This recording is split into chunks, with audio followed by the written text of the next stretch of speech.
உறவுகளுக்கு வணக்கம். Welcome to Subaja vlogs. எல்லோரும் எல்லா செல்வமும் பெற்று நலமாக இருக்கணும்னு ஆண்டவனை வேண்டிக்கிறேன். எல்லோரும் நல்லா இருப்பீங்க நம்புகிறேன். நீ பார்த்தீங்கன்னா சண்டே விலாக் தான். ஆஃப்டர் லாங் பேக்குன்னு தான் சொல்லணும். ஏன்னா வீடியோ போட்டு ரொம்ப நாளாச்சு. விலாகும் சரி ரெசிபீஸும் சரி கொஞ்சம் நாளாகவே உடம்பு சரியில்லை, டைம் இல்லை, அப்படியே போயிட்டு இருந்து. லாஸ்ட் வீக் அப்பப்போ விலாக் எடுத்தாலும் அதை எடிட் பண்ண டைம் இருக்காது, ஆடியோ கொடுக்க டைம் இருக்காது, அதை அப்படியே ஸ்கிப் பண்ணுற மாதிரி. லாஸ்ட் வீக் கூட ஒரு வீடியோ எடுத்துருந்தேன். விலாக் எல்லாமே எடிட்டிங் எல்லாம் முடிஞ்சது. பார்த்தீங்கன்னா கோல்டு தானேலாம் சத்தம் அப்படியே அடைச்சிட்டு பேசவே முடியலை. அதனால் அதையும் அப்படியே பெண்டிங்கில் வச்சுருக்கு. முடிஞ்சால் பிறகு அப்லோட் பண்ணணும். நீ பார்த்தீங்கன்னா சண்டேயாக காலையில் காரைக்கோழி தான் வாங்கியிருந்தோம். கொஞ்சம் காலையில் பால் காய்ச்சினாப்போ பால் பிரிஞ்சுட்டு அதை எடுத்து பன்னீர் ரெடி பண்ணிட்டேன். சண்டே பார்த்தீங்கன்னா காலையில் புட்டு தான் மோஸ்ட்லி புட்டு ப்ரிஃபர் பண்ணுவேன். புட்டும் இறைச்சி இல்லைன்னா சிறப்பாக அதுலேயே பார்த்தீங்கன்னா ஆப்பத்துக்கும் மாவு ரெடி பண்ணி வச்சுருந்தேன். புட்டும் ஆப்பம் காலையிலே இறைச்சி எடுத்தாச்சுன்னா ஆப்பம் சுடலாம், இல்லைன்னா புட்டை வைக்கலாம் அப்படின்னு சொல்லிட்டு பார்த்தீங்கன்னா ஹஸ்பண்டும் காலையிலே ஆப்பம் இந்த காலையிலே கோழி இறைச்சி வாங்கிட்டு வந்தாங்க. அதனால ஆப்பமும் காடை கிரேவி வச்சு தான் இன்றைக்கி சாப்பாடு. அப்புறமா 3 தான் ஸ்ப்ளிட் பண்ணியிருந்தேன். கொஞ்சம் காலையில் கிரேவி வச்சாச்சு, அடுத்த ஃப்ரைக்கு, அப்புறமா கொஞ்சம் காடை தம் பிரியாணி பண்ணணும் அப்படின்னு சொல்லிட்டு நீ அடுத்தது காடை ஃப்ரை பண்ணுறதுக்கு மசாலாலாம் ரெடி பண்ணேன். மிளகுத்தூள், மல்லித்தூள், மஞ்சள் தூள், சோம்பு, கூட கரம் மசாலா, சிக்கன் மசாலா, கூட இஞ்சி பூண்டு பேஸ்ட்டும் போட்டுட்டு கார்ன்ஃப்ளவர் உப்பு, கார்ன்ஃப்ளவர் மாவு, அடுத்த தயிரெல்லாம் சேர்த்து நல்லா மிக்ஸ் பண்ணி விரைவி ஒரு மணி நேரம் அப்படியே ஊற வச்சுட்டு அதுக்கப்புறமா தான் ஃப்ரை பண்ணுவேன். அதுக்கு எல்லாத்தையும் மிக்ஸ் பண்ணி அப்படியே மூடி வச்சுட்டேன். பார்த்திங்கன்னா 1 ஹவர் கழிச்சு அதுக்கு இடையில நம்ம தம் பிரியாணியும் பண்ணும்போது இதெல்லாம் மசாலா எல்லாம் பிடிச்சி அடுத்து ஃப்ரை பண்ணுறதுக்கு ரெடி ஆகும். அதை மூடி வச்சுட்டு நான் தம் பிரியாணி ரொம்ப போட மாட்டேன். ஏன்னு பார்த்தீங்கன்னா இந்த மசாலா எல்லாம் சேரும்போது பிள்ளைங்க சாப்பிட மாட்டாங்களா, அவங்களுக்கு இந்த கொஞ்சம் ஸ்பைசி இல்லாமல் இருக்கணும்னு சொல்லிட்டு இந்த பேன் தம் பிரியாணி எல்லாம் போடுறதுக்கு நல்லா இருக்கும். ஆயில் ஊற்றினேன், ஆயில் தான் ஊற்றிருந்தேன். கொஞ்சமாக பட்டை, கிராம்பு, அனாசிப்பூ, அப்புறமா பிரியாணி இலை, கூட 2 ரம்ப இலையும் கூட சேர்த்துட்டேன். ஒரு 3 பெரிய வெங்காயம் இந்த மாதிரி நறுக்கி சேர்த்துட்டு உப்பு போட்டு நல்லா பொன்னிறமாக வதக்கிக்கணும். இன்னும் கொஞ்சம் ஆயில் ஊற்றியாச்சுன்னா நல்லா ஃப்ரை பண்ணுற மாதிரி பண்ணலாம். கொஞ்சம் ஆயில் கம்மியாக போதும்னு சொல்லிட்டு ஒரு கைப்பிடி போல் புதினாவையும் கொத்தமல்லியும் போட்டுட்டேன். அப்புறமா இதே நல்லா வதக்கிட்டு கூட இஞ்சி பூண்டு பேஸ்ட்டு சேர்க்கணும். இதெல்லாம் சேர்த்துட்டு நல்லா பச்சை வாசனை போகிற அளவு நல்லா வதங்கணும். நான் பார்த்தீங்கன்னா ஒரு 2 டேபிள் ஸ்பூன் போல் இஞ்சி பூண்டு பேஸ்ட்டு சேர்த்துட்டேன். காடை ஒரு 3 கோழி தான் எடுத்திருக்கேன். ஒரு 10 கோழி வாங்கினதில் அப்படியே 3 காலையில் 4 தான் குழம்பு வச்சாச்சு. அடுத்து 3 தான் ஃப்ரைக்கு, 3 தான் தம் பிரியாணி பண்ணுறதுக்கு. கூட ஒரு தக்காளியும் பொடியாக அரிஞ்சு சேர்த்துட்டு இந்த பிரியாணி மசாலா 2 டேபிள் ஸ்பூன் போட்டேன். பிரியாணி மசாலா நான் இன்றைக்கி ப்ரிப்பேர் பண்ண பிரியாணி மசாலா தான் சேர்த்தேன். அதையும் போட்டு நல்லா மிக்ஸ் பண்ணிட்டுனே பார்த்தீங்கன்னா ஓரளவு இந்த தம் போட்டது நல்லா வந்துச்சு. இந்த மாதிரி கனமான பாத்திரத்தில் தம் பிரியாணி போடுறதுக்கு சூப்பராக இருக்கும்.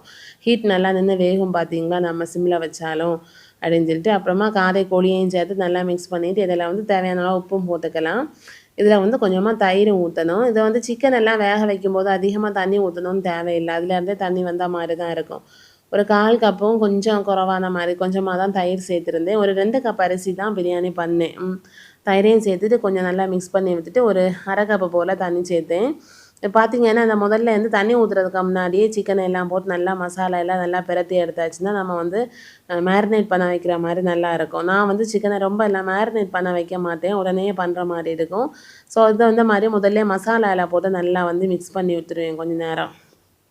அடுத்தா இது நான் ரைஸை அப்படியே வைக்கல, தனியாக தான் வேக வச்சுருக்கேன். ஒரு பாத்திரத்தில் தண்ணியை ஊற்றி கொதிச்சதுக்கப்புறமா அதுலேயுமே கொஞ்சம் பட்டை, அன்னாசிப்பூ, ஏலக்காய், பிரியாணி இலையை போட்டுட்டு ஒரு 2 கப் அரிசியை கழுவி சேர்த்துட்டு கொஞ்சம் எண்ணெய் கூட சேர்த்துருந்தேன். அரிசி ஒரு வேளை நல்லா வெந்தாலும் ஒட்டாமல் இருக்கணும் இல்லையா. இல்லை பார்த்தீங்கன்னா ஒரு 80%, ஒரு 75 to 80% குக் ஆனால் போதும். அதிலே நம்ம ரொம்ப குக்காக விடக்கூடாது. தண்ணி எல்லாம் தேவையில்லை. ஸோ கொஞ்சமாக வடிகட்டிட்டு சேர்த்துட்டேன். அதுக்கப்புறமா இது நாம் இந்த ரைஸ் இதெல்லாம் குக் ஆகிற அந்த டைமில் காடை கோழியுமே ஓரளவு வெந்துடும், ரெடி ஆயிரும். மேலே தூக்கி போட்டு நாம் ஒரு 2 கப் அரிசி தான் சேர்த்துருக்கோமா. அப்போ ரொம்ப அப்படி இந்த தம் பிரியாணியெல்லாம் பார்த்தாச்சுன்னா சரி லேயராக எடுப்பாங்க. மேலே கொஞ்சம் ஒயிட் ரைஸாக இருக்கும், ஒன்று நல்லா மிக்ஸாக இருக்கும், ஒன்று செமி மிக்ஸ் ஆன மாதிரி இருக்கும். நான் கொஞ்சமாக அரிசி போட்டதுனால அப்படி ரொம்ப எல்லாமே தனித்தனியெல்லாம் வராது, மிக்ஸ் ஆகிற மாதிரி தான் இருக்கும். அதையெல்லாம் பார்த்துட்டு மேலே 1 டேபிள் ஸ்பூன் நெய்யும் ஊற்றிட்டு மூடிட்டு இந்த மாதிரி ஒரு பாத்திரத்தில் தண்ணி தூக்கி வெயிட்டுக்கு வைக்கலாம். இதில் எனக்கு இந்த இந்த பாத்திரம் பார்த்திங்கன்னா அடியில் ஒரு குச்சி மாதிரி இருக்கும். இது தோசைக்கல்லையெல்லாம் ஃப்ளாட்டாக வைக்க முடியாது. அதை அப்படி வச்சுட்டு இது மாதிரி அதே சிம்மில் வச்சு ஒரு 15 நிமிஷம் வச்சாச்சு. நம்ம ஆல்ரெடி குக் பண்ணியிருக்கோம் இல்லையா, ரைஸ் இன்னுமே நல்லா வெந்துடும். மசாலா எல்லாம் பிடிச்சி சைடில் வந்து காடை ஃப்ரை பண்ணுறதுக்கு வந்து அதையும் ரெடி பண்ணிட்டேன். இது வந்து காடையும் அங்கே ஃப்ரை ஆகிட்டு இருக்க கேப்பில் இப்போ பார்த்தீங்கன்னா இங்கே வந்து ரைஸும் நம்ம வந்து இது வந்து ரொம்ப பயப்படுறதுக்கு தேவையில்லை. குக்கரில் எல்லாம் வச்சாச்சுன்னா சீக்கிரம் அடி பிடிச்சிருமா அந்த மாதிரி இல்லை. நமக்கு வந்து சந்தேகம் வந்துச்சுன்னா திறந்து பார்த்துடலாம் வேணும்னா. இது இறக்குனதுக்கப்புறம் கூட ஒரு 10 நிமிஷம் அப்படியே அந்த வெயிட் வச்சு அதே ஹீட்டை அப்படியே மெயின்டைன் பண்ணுற மாதிரி வைக்கணும். வச்சதுக்கு அப்புறமா தான் ஓப்பன் பண்ணி இப்போ வந்து கொஞ்சமாக சைடில் மிக்ஸ் பண்ணி விட்டுடலாம். இப்படியே வேணால் பிளேட்டில் வேணால் எடுத்து வைக்க கூட வைக்கலாம். நமக்கு வந்து சிக்கன் எல்லாமே எங்குமே இந்த காடை குழம்பு எல்லாம் மிக்ஸ் பண்ணுறதுக்காக வந்து நான் நல்லா மிக்ஸ் பண்ணி விட்டுட்டேன். அவ்வளோதான். இன்றைக்கி வந்து ஈஸியாக காடை தம் பிரியாணி ரெடி பண்ணியாச்சு. கூட வந்து அது வந்து ரெடி ஆகிற டைமில் வந்து ஃப்ரையும் ரெடி பண்ணியாச்சு. நீ வந்து தயிர் உள்ளி எல்லாம் வைக்கல. காலையில் ஆப்பத்துக்கு பண்ணால் காடை குழம்புமே கொஞ்சம் இருந்துச்சு. இதுதான் தம் பிரியாணி பண்ணாலும் நமக்கு இன்னும் கொஞ்சம் குழம்பு வந்துனா தானே நல்லாயிருக்கும். ஸோ அதையும் வச்சு நீ வந்து சாப்பிட்டாச்சு. காடை பார்த்திங்கன்னா சிக்கனை விடவே ரொம்ப நல்லது. நிறைய பிள்ளைங்க வீட்லேயுமே சிக்கன் விரும்பி சாப்பிடுவோம் இல்லையா. டெய்லியுமே சிக்கன் பிராய்லர் சிக்கன் எடுக்கிறத விட வந்து காடையும் அதை கம்பேர் பண்ணும்போது மெடிசினல் வேல்யூமே ரொம்ப அதிகம்தான். கூட வந்து கொஞ்சம் கறிவேப்பிலையும் அது கூட போட்டு ஃப்ரை பண்ணிவிட்டு இல்லை வந்து கொஞ்சம் பூண்டு வெங்காயம் கூட போட்டுக்கலாம். ஆல்ரெடி பூண்டெல்லாம் சேர்த்தாச்சு எதுக்கு அப்படின்னு சொல்லிட்டு ஆயிலில் ஃப்ரை பண்ணணும்னு சொல்லிட்டு கொஞ்சம் கறிவேப்பிலை மட்டும் இந்த மாதிரி ஃப்ரை பண்ணி காடை கூட சேர்த்துட்டேன். இதுவுமே சாப்பிட நல்லாயிருக்கும். அப்படி தான் இன்றைக்கி மத்தியானம் தம் பிரியாணியும் கூட வந்து இன்றைக்கி அப்பளம் ரொம்பலாம் பொரிக்கலை. 1, 2 தான் பொரிச்சிருந்தேன். அப்பளம் பொரிச்சாச்சுன்னா பிள்ளைங்க வந்து ஃபுல்லாக அப்பளமே சாப்பிட்டுட்டு இருப்பாங்க. அப்படியே சாப்பாடை முடிச்சாச்சு. ஈவினிங் பார்த்தீங்கன்னா நேற்று வந்து ஃபார்மு போனப்போ கொழுக்கட்டை பண்ணுறதுக்கு தரளி இலை எடுத்துகிட்டு வந்தேன். அதை வச்சு கொழுக்கட்டை பண்ணலான்னு சொல்லிட்டு ஒரு பக்கமாக வந்து பாசிப்பருப்பு வறுத்து பொரிச்சு ஆக்கும்போது நல்லாயிருக்கும். இந்த தரளி இலையை பார்த்தாச்சுனாலே கொழுக்கட்டை சாப்பிடணும் போல் இருக்கும். ஸோ உடனே பண்ணலாம் அப்படின்னு சொல்லிட்டு நான் காலையிலே சொன்னேன் இல்லையா, ஆப்பத்துக்கும் புட்டுக்கும் மாவு ரெடி பண்ணி வச்சுருந்தேன்னு சொல்லிட்டு. ஸோ புட்டு மாவு இருக்கனால இது வந்து பண்ணுறதுக்கு ஈஸி. புட்டு மாவு நம்ம வந்து புட்டுக்கு மாவு வறுத்து வச்சுருக்கும் போது இந்த மாதிரி கொழுக்கட்டை பண்ணுறதுக்கு நல்லாவும் வரும். கொஞ்சம் வறுத்ததுனால கொழுக்கட்டை நல்லாயிருக்கும். நம்ம ஈஸியாகவும் பண்ணிடலாம். சர்க்கரை பாகாச்சு இந்த வந்து சிறுபயறு பருப்பெல்லாம் கண்டிப்பாக போடணுன்னு கூட அவசியம் கிடையாது. நமக்கு வந்து போட்டால் இன்னும் நல்லாயிருக்கும். அந்த மாதிரி அதான் பொன்னிறமாக வறுத்து எடுத்தாச்சு. அப்புறமா இந்த இலையும் கூட மடக்கி எடுத்துட்டேன்.